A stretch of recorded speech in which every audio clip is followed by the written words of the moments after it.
In the year of someone's Lord, 2000 and something or other, thus saith the words of me. I'm writing a gospel. My gospel, the good news of Stephen. I did not say Saint Stephen, as I am not. Just Stephen. To those reading these words, years, decades, millennia later, it's important you know who is doing this writing. I spent the greater part of my life in guilt and anguish because of living by accounts that I later discovered were written anonymously. The names attached to the manuscripts were not the actual authors and were in fact added several centuries later. Would you commit your life's principle and practice to a set of documents without knowing who wrote them? How would you vouch for their authenticity, credibility, or accuracy? The author's identity may not be important to you if the ideas and ideals resonate with your search for meaning and purpose. But would we have committed our country's existence to the Constitution or Bill of Rights if someone hadn't seen the signatures, known the author's identities, and understood the motives and persistence in crafting these precious documents men and women live, fight, and die over to this very day? Is it important to know this gospel is written by me, Stephen, born in the year Frank Sinatra won his first Grammy and Dwight D. Eisenhower ruled the Oval Office? In a Midwest city known for brewing beer and stuffing bratwurst, raised to believe a fundamentalist doctrine, having lived a life, born children, married, committed plenty of mistakes, but also hoped to have imparted a measure of value to those who crossed my path, having found themselves hurling together through this Milky Way. I believe it's important to know who wrote something, especially if it's written in the form of an eyewitness account, to better understand their view of the world, to be cautious of biases and agendas, and give insight to the logic and backstory of their observations and summaries. I don't personally know the authors of 99% of what I've read, yet I can research their lives, trace their paths through education, submissions, and find veracity and verification to their historical, lifestyle, or philosophical observations. What I wouldn't do is take their words so literally that I base my entire life's principles, judgments, and suppositions on them. Entertainment, enlightenment, amusement, education, of course. Strapping on a suicide vest, going clear on a confessional cruise, or beating a child for wishing to play football after prayer service to demonstrate my faithful devotion? Absolutely not. This has brought me to the conclusion that extremism of any kind in religion, health, politics, or lifestyle is a destructive, arrogant set of tenets and beliefs that universally declare, I am right, you are wrong. Extremists don't care about getting it right. They only care about being right. President John F. Kennedy said, what is objectionable, what is dangerous about extremists is not that they are extreme, but that they are intolerant. The evil is not what they say about their cause, but what they say about their opponents. Is offense taken by my use of the title gospel? Gospel means good news and translates to something regarded as true and implicitly believed. I do have good news to share, and thus the title of this testament. The Gospel of Stephen declares, by experience, observation, and instruction, the following is true for me, possibly others. If the following is not true based on your personal history and enterprise, then read it for mirth and amusement only, Enjoy life in your distinctive and exceptional way. Believing or rejecting any of the following will not result in attaining crowns of glory or enduring the requisite fires of hell. They are my verses of good news.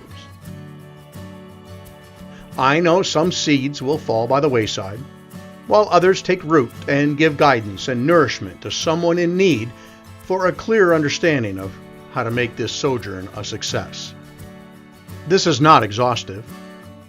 I don't believe there is an end to life's lessons. It's meant to generate deliberation and yearning toward creating your own gospel. Bring your own sense of purpose and joy to others. You certainly will be able to answer the Barbara Walters question, what do you know for sure? Share your own good news.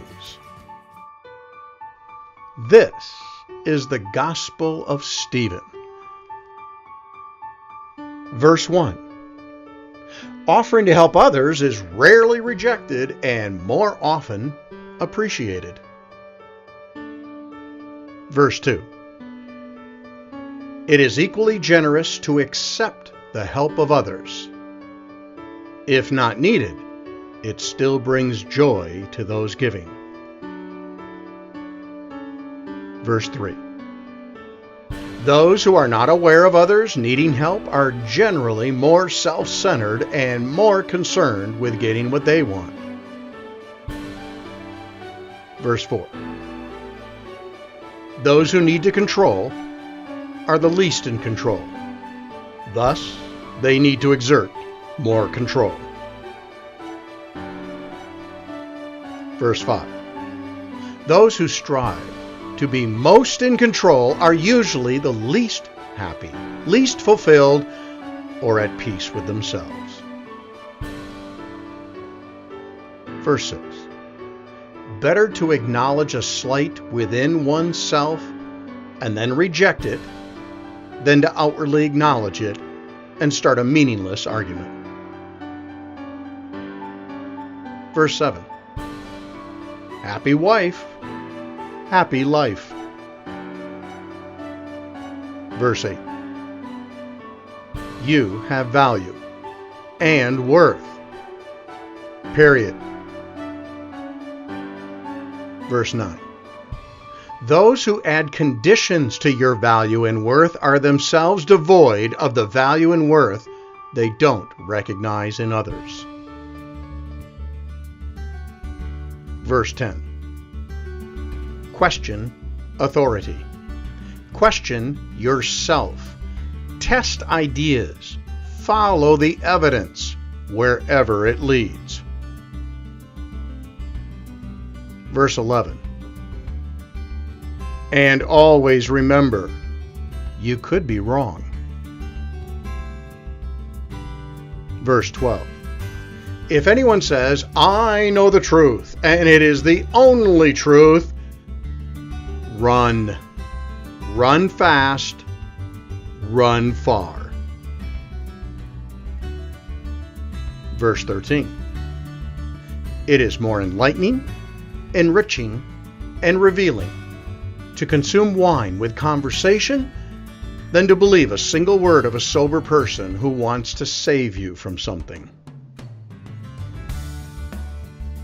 Verse 14. Wine consumed will reveal what is hidden, good and bad. Verse 15. Truth after wine is more reliable than sober, edited confessions. Verse 16. Don't wish your life away. Accept this moment, this time, these circumstances for what they are. Verse 17. Regret and guilt are a waste if they don't produce change with positive results. Minus this change, reject both as meaningless. Verse 18. No one likes to work. Do it anyway. Verse 19. If anyone tempts you to do sloppy work with "no one will know," remember that you will always know, and that's enough to do it right. Verse 20. We all make mistakes. Just don't make the fatal one. Verse 21. Choose 5 people outside your immediate family. Choose to spend inconvenient time with them. Stay engaged with their lives and expend your resources for their benefit. Verse 22. These are your real friends.